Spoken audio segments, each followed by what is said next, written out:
We were really fortunate this year to receive a significant grant through the RCH Foundation to support rebuilding our nursing workforce. We'll be particularly focusing on enriching nursing development in our critical care areas, so our paediatric and neonatal intensive care units and our emergency department.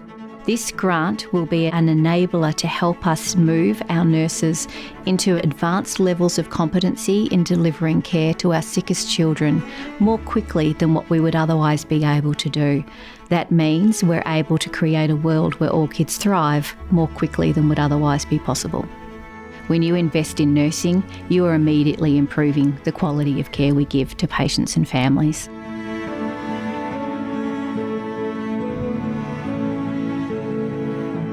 Piper is a statewide service, and our main role is to connect clinicians who are looking after sick children, sick babies, high-risk pregnant women in hospitals around Victoria where the care of those patients is now beyond the capability of that service.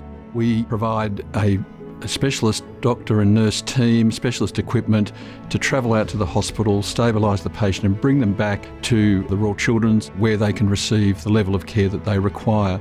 We've been very fortunate recently to secure almost $300,000 in funding from the Royal Children's Hospital Foundation to purchase what we call a high-risk paediatric retrieval system. This consists of a mechanical ventilator. It includes a vital signs monitor, up to 9 intravenous pumps that we can put on this system.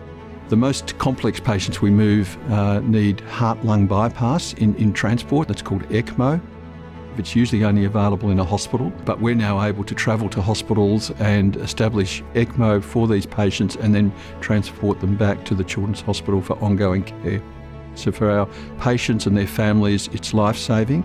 For our staff, they feel like they're now delivering the equivalent care to what can be delivered in a hospital. So it means a great deal.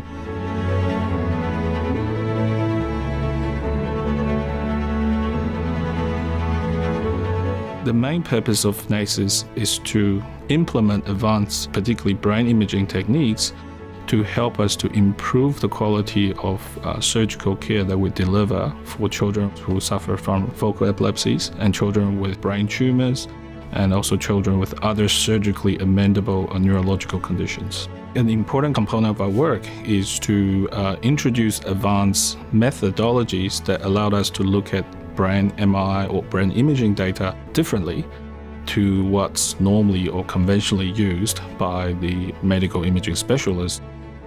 I think we are one of the kind in the sense that we have successfully integrate advanced imaging research seamlessly into clinical neurosurgical practice in a way that's done really effectively and safely. I'm extremely proud and also extremely grateful and I feel privileged for the ongoing support by the foundation, and because of this support allowed me to grow as a researcher to a point now I'm seen as a world-leading expert in this area of translating advanced imaging technique to specific areas of clinical neurosurgical practice. That opens up a lot of opportunity for both myself and the organization here.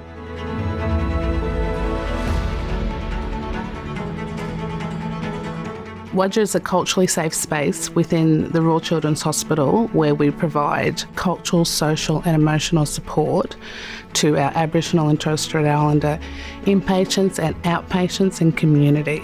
Being within a hospital can be very overwhelming and very frightening experience for our patient population.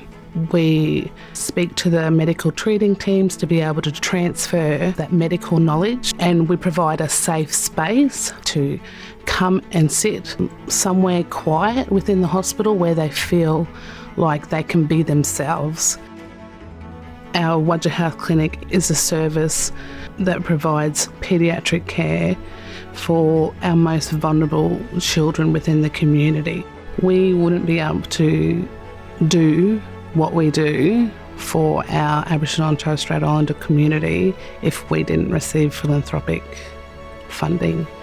It's as simple as that.